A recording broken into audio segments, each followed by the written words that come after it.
Rabbi Ulman is the spiritual leader of Chabad of Bondi, which organised the Hanukkah by the Sea event. His son-in-law, Rabbi Eli Schlanger, was among those killed, and Rabbi Ulman knew many of the victims personally. He's been guiding devastated families while carrying his own deep grief. Rabbi Ulman is the strength, the rock, the backbone of his community, and Rabbi Ulman joins us now to share his reflections.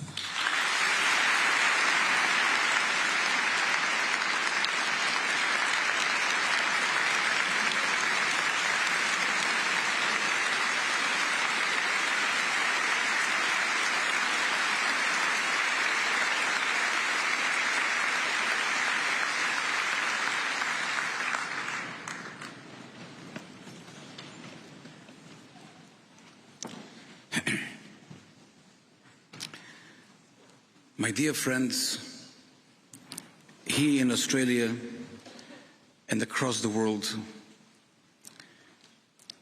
I will not speak tonight in platitudes. I will share what is on my heart. The last 30 days or more have been the most painful days of my life. I have looked in the eyes of widows and orphans and parents who have lost a young child. I have seen the suffering of the wounded and the anguish of the families. I have buried dear friends and mourned the loss of my own son-in-law. I believe I speak for many when I say we have felt an emptiness so heavy it could crush us. But in that void, something else appeared, something miraculous.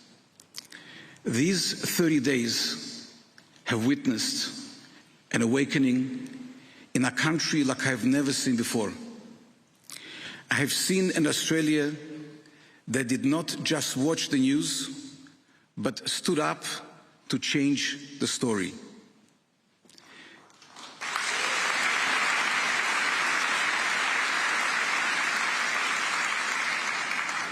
We saw a bipartisanship that is rare in this fractured world. We saw the Prime Minister and the opposition leader, our state premier and local MPs, leaders who don't often agree, but on this they have agreed that hate has no home here and that the Jewish community is family.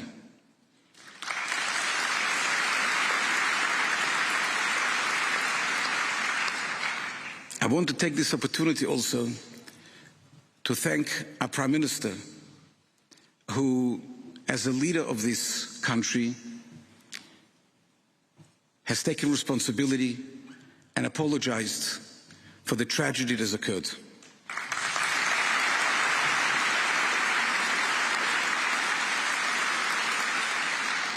I want to express my gratitude personally and on behalf of my community to every Australian who sent a letter, laid a flower, waited in line to donate blood, or gave financial support to the bereaved. You did not just offer comfort, you restored our faith in humanity.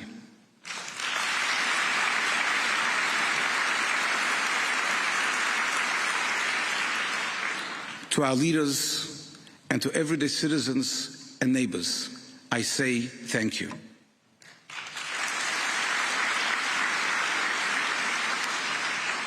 And I must share something deeply moving.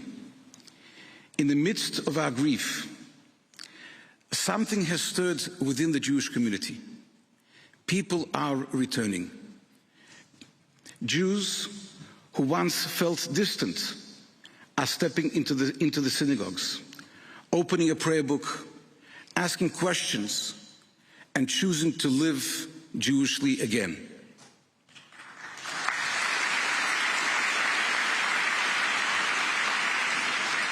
And I believe this is not a momentary response.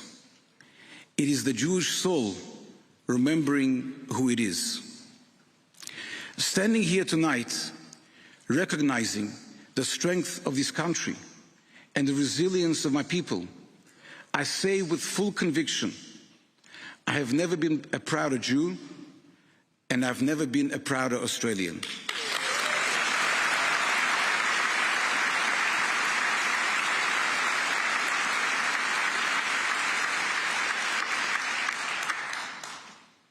We look around at this kindness, this unity, and we might say 30 days on, the world is brighter today.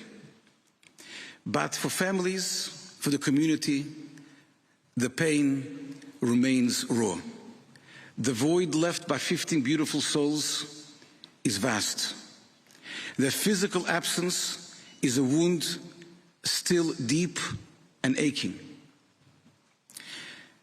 And in my pain, I have found comfort in an ancient Jewish story. The Talmudic sage Hananiah ben Tradion was executed by the Romans for teaching Torah. They wrapped him in a Torah scroll and set it on fire. And as the flames rose, his students cried out, "Rebbe, a rabbi, a teacher, what do you see?" And he answered, "The parchment is burning, but the letters are flying upward. The body can be destroyed, but the soul cannot." In fact, those 15 souls we lost live on in millions of hearts that they touched and continue to touch.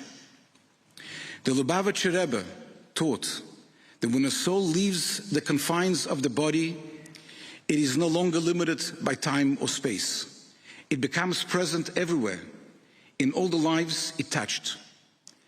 Before, these 15 souls were individuals. Now they are a movement.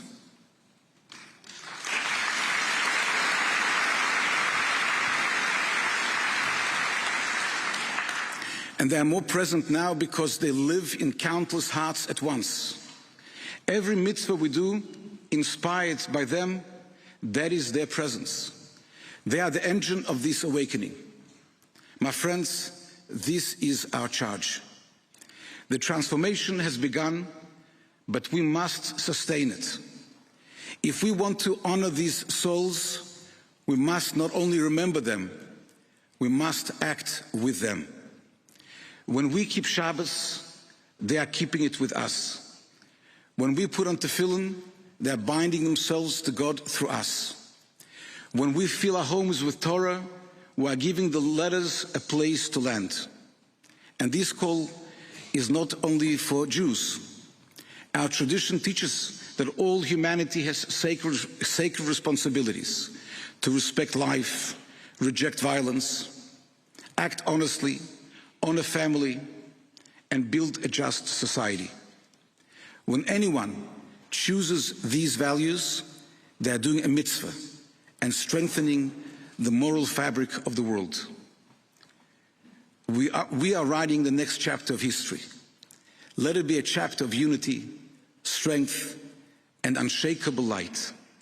May we see the day when pain is no more, when hatred loses its power, and when light finally wins with the coming of Mashiach speedily in our days. Thank you.